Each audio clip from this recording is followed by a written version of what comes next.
Hey guys, 2018, it's finally in the books for the most part. It's been a great year. I got to do way more things fishing than I ever thought that I would have got to do.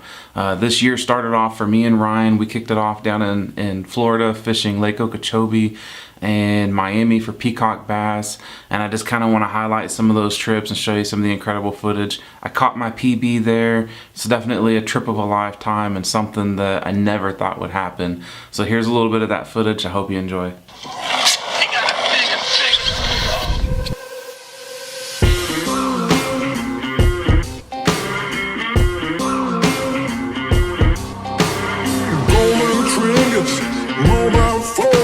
Expensive shoes, you can get your own. She's gonna love you. Yeah, I'm gonna love you. She's gonna love you. Yeah, I'm gonna love you. I'm gonna love you, babe. Cross my heart and hope to die.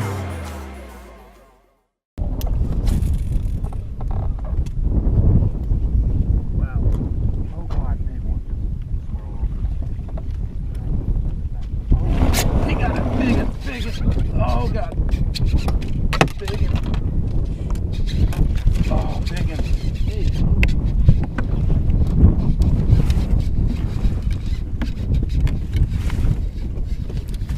Holy shit, that's like an 8-pounder, right? You got it. Oh my god. Oh my god! Holy shit. Oh my god, are you kidding me? Yeah!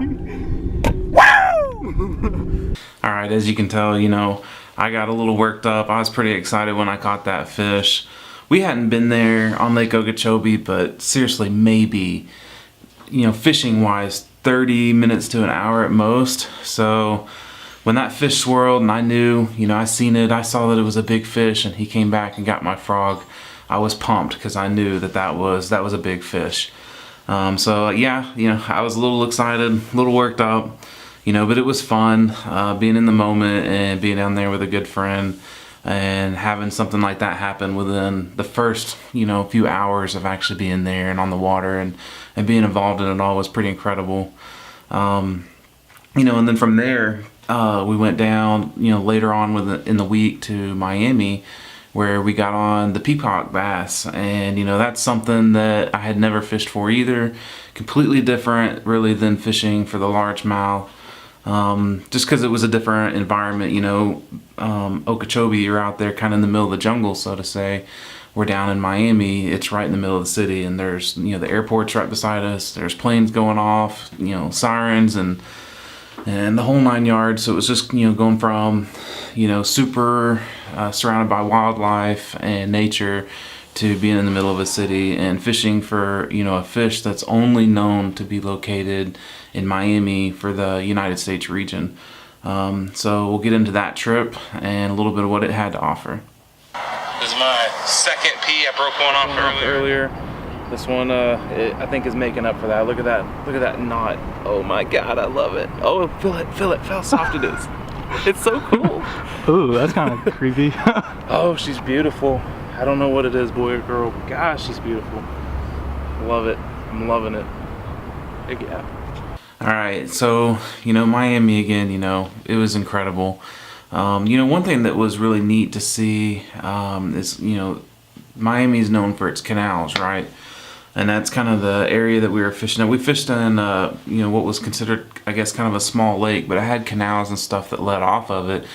And, you'd be driving your boat down these canals and these iguanas and stuff would just run down, and they were just everywhere, and they were in the trees, and it was just kind of cool. It's something that, again, we don't see being up here in Northwest Arkansas. So to go down there and experience that was, in my opinion, considered, kind of a trip of a lifetime. So then fast forward a little bit later on in the year, I won my first ever Beaver Lake Elite Series tournament. And for me, that was a pretty monumental thing. There's a lot of really good anglers here in this area, and I definitely never started out the year thinking that I would win one of these events. I've always hoped to, but didn't think it would happen this year. One thing this spring is I felt like I had got on some fairly decent fish pretty early on. And I set out on that event that day, and I had like 10 pounds to start the day out pretty quick, which, you know, I was happy to be catching fish, knowing, kind of feeling confident in what I was doing, but I knew that I wouldn't win the tournament with that weight. And, you know, a week or so previous to this event, I had went out and caught some good quality fish and a bigger fish that I knew would be key to win an event like this. And so I moved out of the area that I had been fishing in and into that area, and it just happened so fast. Like, it was fish after fish after fish. I had a 6 something, and I had another one that was like 4 something, and I had actually had another one that was probably 5 or 6 pounds that, you know, broke my rod and broke my line and got off right as I was trying to get the net under it right at the boat.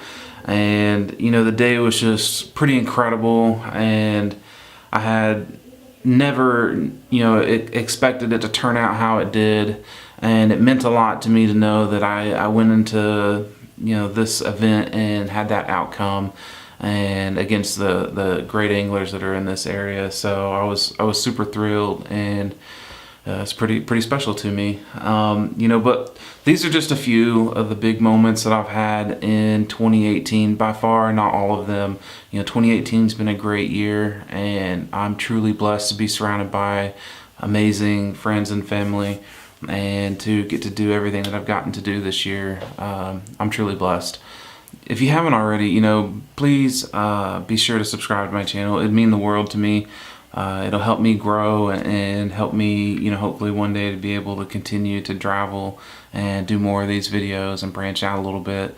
So hit that subscribe button, leave a comment, you know, give this video a thumbs up, share it, do whatever, and I'll appreciate it. And I look forward to making many more videos and interacting with you guys in the future.